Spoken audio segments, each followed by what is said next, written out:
સુરતની નવી સિવિલ હોસ્પિટલના રેસિડેન્ટ ડોક્ટર હર્ષ પંડ્યા કેસમાં રાજ્ય સરકારની કડક કાર્યવાહી.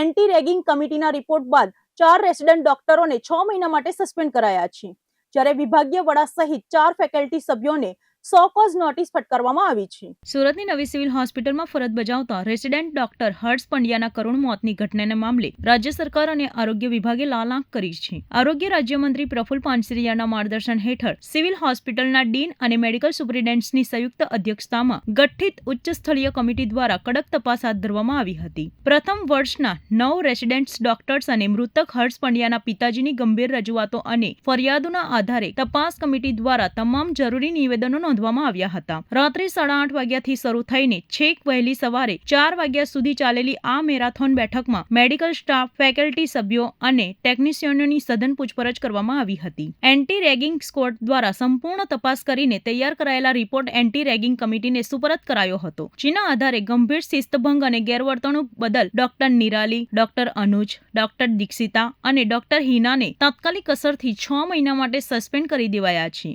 સસ્પેન્ડ કરાયેલા ચારેય ડોક્ટરોને તાત્કાલિક હોસ્ટેલ ખાલી કરવા અને તમામ શૈક્ષણિક પ્રવૃત્તિઓથી દૂર રહેવાના આદેશો અપાયા છે. આ ઉપરાંત માઇક્રોબાયોલોજી વિભાગના વડા ડોક્ટર સુમૈયા મુલ્લા સહિત વિભાગના 4 ફેકલ્ટી સભ્યોની નિષ્કાળજી સામે આવતા તેમને 100 કોઝ નોટિસ ફટકારવામાં આવી છે. કોલેજ કાઉન્સિલની સર્વાનુમતે મંજૂરી મળ્યા બાદ વહેલી સવારે જ આ સમગ્ર તપાસ અહેવાલ રાજ્ય સરકારને સોંપી દેવામાં આવ્યો છે.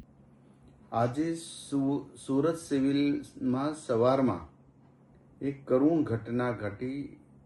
પેથોલોજીની અંદર ભણતા વિદ્યાર્થીએ ફર્સ્ટ યરના વિદ્યાર્થીએ આત્મહત્યા કરી, જે ખૂબ જ કરુણ ઘટના છે. એમને એમના પરિવાર માટે તો વજ્રઘાત સમાનની આ ઘટના છે.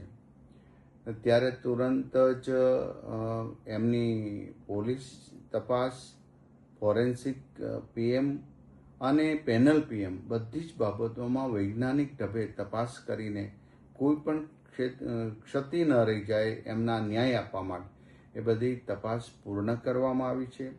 મૃતક દીકરાના પિતાશ્રી પણ ડૉક્ટર છે. એમની જોડે મારે વાત થઈ છે, એમને સાંત્વના પાઠવી છે. મેં 2 વાર વાત થઈ છે અને ન્યાય આપવાની સરકાર તરફથી પૂર્ણ ખાતરી આપેલ છે. અમારા નિયામક ડૉક્ટર સચદેવને તુરંત સૂચના આપવામાં આવી છે. આજને આજ એટલે કે અત્યારે આજની આખી નાઇટ કે જે સમય થાય ત્યાં સુધી આમનો રિપોર્ટ તૈયાર ન થાય ત્યાં સુધી રેગિંગ કમિટી, સુપ્રિન્ટેન્ડન્ટ અને ડીન સિવિલ હોસ્પિટલમાં જ રહી અને તમામ તપાસ પૂરી કરીને પછી જ ફાઇનલ કઈ રીતે આનું મૃત્યુ થયું એ તપાસ કરીને જાહેર કરશે. આજે આ ઘટનાથી હું તમામ દીકરા દીકરીઓ ગુજરાતમાં, તમે સમાજના લાડકા દીકરા દીકરીઓ છો, તમારા મમ્મી પપ્પા સ્વપ્ન વાવીને ભણાવે છે, ત્યારે નાની એવી બાબતમાં કે આવું કંઈ ઘટના ઘટે તો આત્મહત્યા કરવી એ ખૂબ જ ગંભીર બાબત છે. તમારા તો માટે એ ગંભીર છે અને મૃત્યુ પામે છે દીકરો, પરંતુ એમના મમ્મી પપ્પા ઉપર એક આભ ફાટી પડતું હોય છે. હું હજી એક સરકાર તરફથી અને સમાજના એક સામાજિક કાર્યકર્તા તરીકે પણ અને મંત્રી તરીકે હું વિનંતી કરું છું, દરેક દીકરા દીકરીઓ, તમને કંઈ પણ પ્રશ્ન હોય તો અમને ડાયરેક્ટ એ મોકલજો અથવા તો અમને મળજો. ચોક્કસ તમને ન્યાય મળશે, તમને અન્યાય નહીં થાય. અને દરેક ક્ષેત્રે હજી કોઈ પણ કદાચ હજી આમાં તપાસ શરૂ છે, રેગિંગની ઘટના હશે અથવા તો કોઈ પ્રેશર હશે, તો પણ અમે એમને બહાર લાવીને ન્યાય આપવાનો સંપૂર્ણપણે ખાતરી આપી છે. ફરી વખત ગુજરાતના તમામ વિદ્યાર્થીઓને હું વિનંતી કરું છું, પ્લીઝ તમે ક્યારેય નેગેટિવ નહીં વિચારો. અમે છીએ, સમાજના છીએ, તમારી સાથે છીએ, સરકાર તમારી સાથે છે. એટલા માટે તો આટલો બધો ખર્ચ કરે છે, આટલી મોટી કોલેજો બનાવી, કરોડો રૂપિયા ખર્ચ કરીને તમને ડૉક્ટર, એન્જિનિયર બનાવવાનું સ્વપ્ન તમારા મમ્મી પપ્પાનું છે. એમ સમાજના દરેક લોકોનું, અગ્રણીઓનું અને સરકારનું આ જ સ્વપ્ન છે કે આવનારી પેઢી ખૂબ મજબૂત, જ્ઞાની, વિવેકી બને. પરંતુ ક્યાંક ક્ષતિ રહી જાય છે, ક્યાંક ક્ષતિ છે, એને આપણે સુધારવાનો પ્રયાસ કરીશું. કાયદારૂપ કાર્યવાહી થવી જોઈએ. આ તો પાછા આવી જશે સસ્પેન્ડ કર્યાથી, તો પછી એની પાસે આપણો શું પ્લાન છે?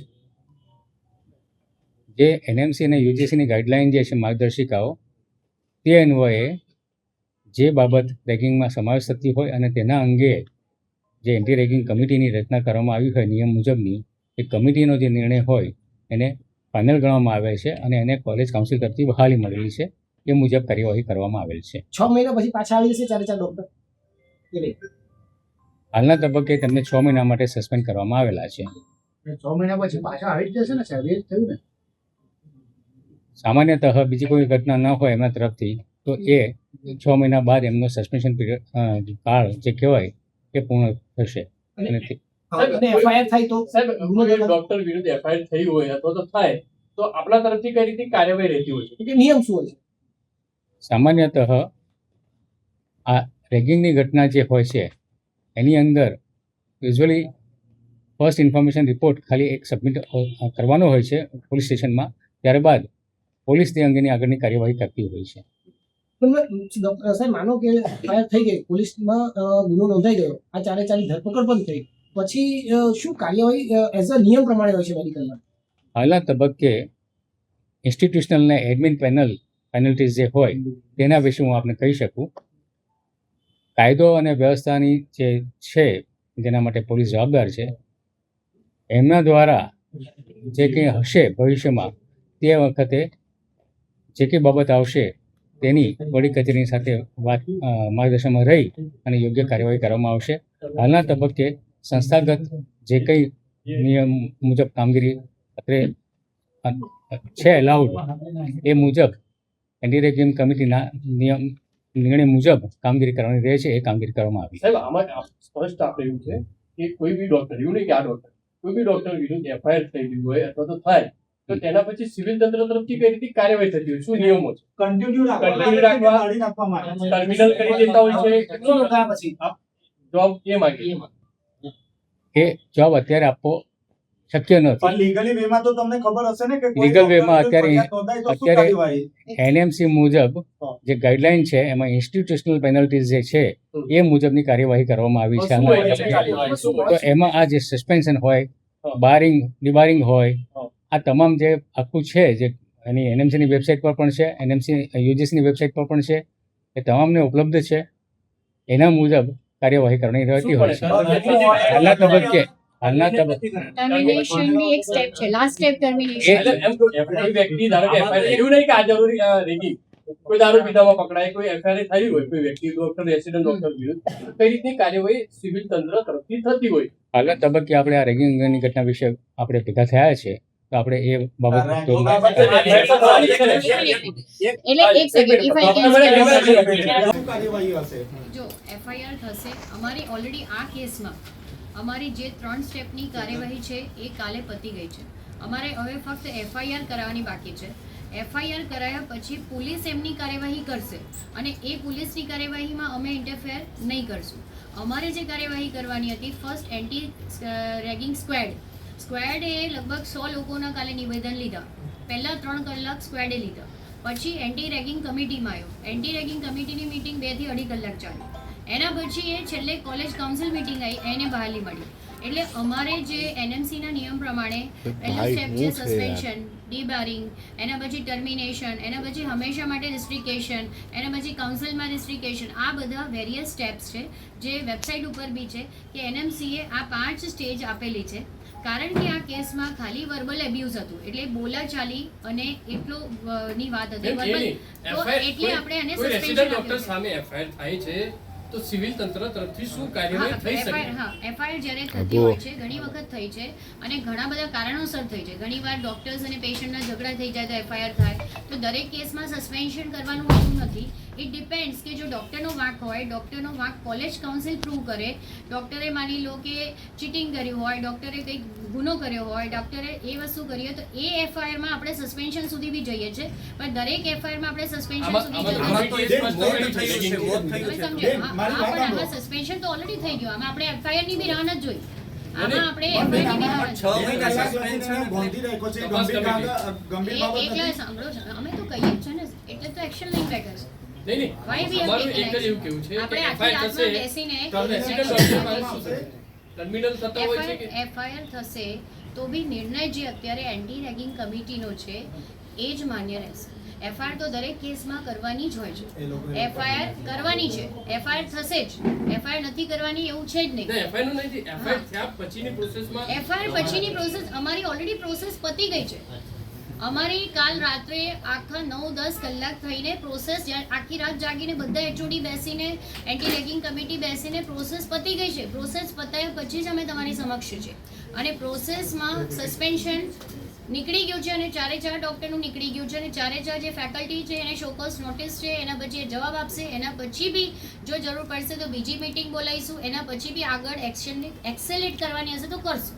પારુલબેન, સસ્પેન્શન થઈ ગયું, પોલીસ ફરિયાદ થશે, પણ પોલીસ ફરિયાદ બાદ આવા ડોક્ટર સમાજમાં આવશે, સમાજ માટે કેટલા હારા કહેવાય. તો એના માટે આવો તો જ્યારે આવા suspension- તબીબ પર ગુના દાખલ થાય છે તો એની મેડિકલ નું ભણવાનું પૂરું કરીને સર્ટિફિકેટ લઈ શકશે ખરા?